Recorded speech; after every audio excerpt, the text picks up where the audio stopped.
Barakatah Yahweh, Barakatah Yahweh Shai. All praises to Yahweh, Ba'ashem Yahweh Shai, Ba'ashem Rekah Kadash. Yahweh be the name of the Heavenly Father. Yahweh Shai be the name of His only begotten Son, who they ignorantly call Jesus Christ. Now the red dragon is going into slavery. The red dragon in Revelation chapter 12 is not just in chapter 12, because just like verse 9 says, which was called the serpent. From the beginning, it was called the serpent. And a serpent goes into a dragon. See, dragon is just another word for serpent. It's just another way to characterize a serpent. And these people been characterized as that for the longest. When you go into Esther, Esther was under the Persian Empire. She was an Israelite, and the Persians was being pressured, and they was being conspired against by the Edomites, because you had two men that was conspiring against the king of Persia, and Mordecai and Esther exposed them, and both of them was hanged. Now, Esther described them as a dragon, two dragons. See? Then when you go into Numbers 21, Yahweh brought up that point in John 3:14.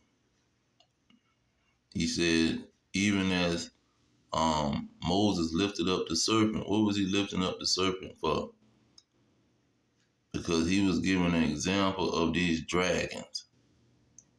When they are bit by a serpent, and that serpent was a similitude for these Edomites. Because what did the Most High do? He lifted up the serpent. He lifted up these dragons. What's that? Romans 9:17. He lifted up these dragons to show his power. Like Daniel 4:11. See, he raised up the bases of men and set them up over the kingdom. And these people are ruling. Everybody know they are ruling. When you go into Job 9:24, you clearly see there's nobody else but the person that has the earth in their possession. And their end is gonna be in slavery. They're gonna end up on an auction block in the kingdom, being sold. See,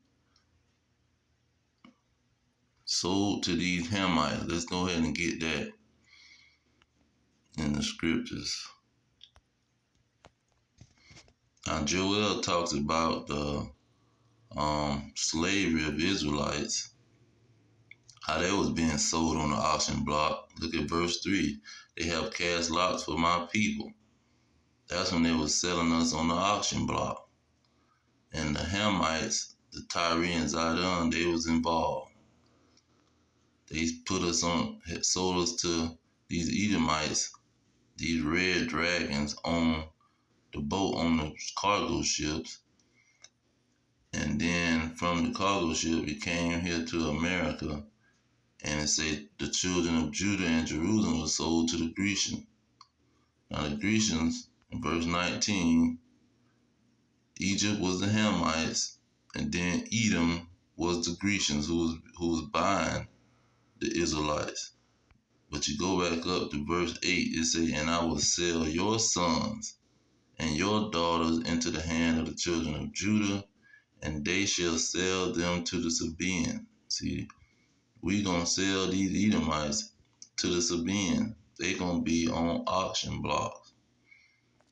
See, we gonna be selling these slaves. Now when you go into you can get it out of Amos 9:12. It say that they may be a possession. That they may possess the remnant of Edom. So the Edomites that's not destroyed by Yahushua, they gonna be a slave. Look at what verse 13 say. He say, behold, the days come, says the Lord, that the plowman shall overtake the reaper, and the treader of grapes him that soweth seed. So this is the roles gonna be reversed, because these Edomites is the main reapers on the earth. They reaping everything. Let's get it out of Numbers. What is it? 24 and 20. Let's get it in 18. It said, and Edom shall be a possession. Seir also shall be a possession for his enemies, and Israel shall do valiantly. See, Edom will be a possession. Okay. Let's get it in Deuteronomy 30:7. It's saying the Lord will put all these curses upon your enemies and on them that hate thee, which persecute thee. So the slavery that he put on the Israelites for punishment, he gonna put it on these Edomites. Okay. 2nd Ezra 6:9. It says, and Esau is the end of the world, and Jacob is the beginning of it that followeth. See, Esau is the end of the world. The end of the world is meaning the end of these Edomites' rulership, and the red dragon is going into slavery after that. Revelation 13:10. It says, he that leadeth into captivity shall go into captivity. See, you put somebody in slavery, you going into slavery. But see that he is talking about who? Verse 4, and they worshiped the dragon, which gave power to the beast, and they worshiped the beast, saying, who is like unto the beast, who is able to make war with him? See, who is like the so-called white man? Who can make war with the so-called white man?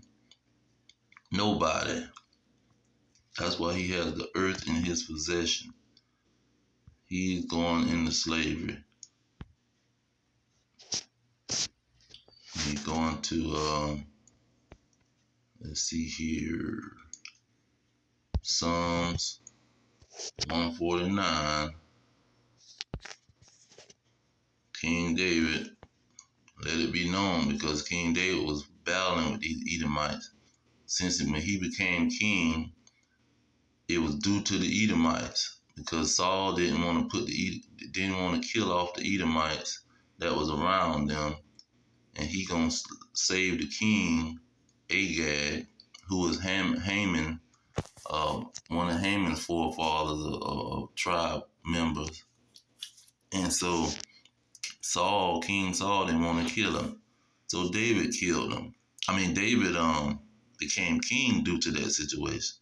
Then the Edomites tried to frame David, or say David was conspiring with the priests, and then the Edomites killed like 40 to 80 priests. Then the Edomites went and burned up David's city that he had got from the Philistines. So the Edomites was roaming all around David for the longest, and David wanted these other nations to be punished. See, and this is what he was writing. Psalm 149, start at 7, it say to execute vengeance upon the heathen and punishments upon the people, to bind their kings with chains. See, these are the beasts and the kings of the earth.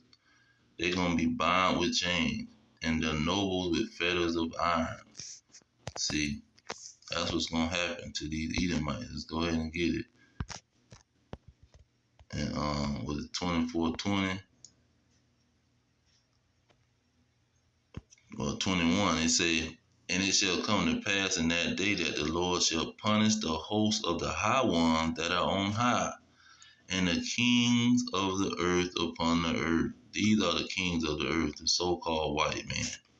See, it's not rocket science, man. These Edomites is ruling. 22 is saying, they shall be gathered together as prisoners are gathered into the pit, and shall be shut up in the prison, and after many days shall they be visited. See, these individuals is going into slavery. But before they go into slavery, well, let's get it right here before I go down. Verse 2, it says, and the people shall take them and bring them to their place, and the house of Israel shall possess them in the land of the Lord for servants and handmaids, slaves. And they shall take them captive slaves, whose slaves they were, and they shall rule over their oppressors. See, before that happened, verse 21, prepare slaughter for his children. See, it's not just going to be Esau. It's going to be all of the Edomites. For the iniquities of their fathers, that they do not rise, nor possess the land. See, they have possession of the earth, nor fill the face of the world with cities. They have all the cities in America, in the UK, in Australia, in Russia, in all of these places. These are the rulers of the world, and they are going into slavery. They are oppressors. See, let's get it in Jeremiah 30:16. It says, therefore all they that devour thee shall be devoured, and all your adversaries, every one of them shall go into slavery. See, every last one of them. And none of them gonna get away. The only way they get away is through death. And they might be brought back to life just to serve that slavery. But I'm going to leave it there. All praises to Yahweh, Hashem, Yahweh Shah, Hashem, Rekakadash. The honor to the elders pushing the truth. Peace to the elect worldwide, the blacks, Hispanics, and Native Americans, descendants of slaves, scattered around the globe on slave ships and through many captivities. Our kingdom is at hand. Shalom.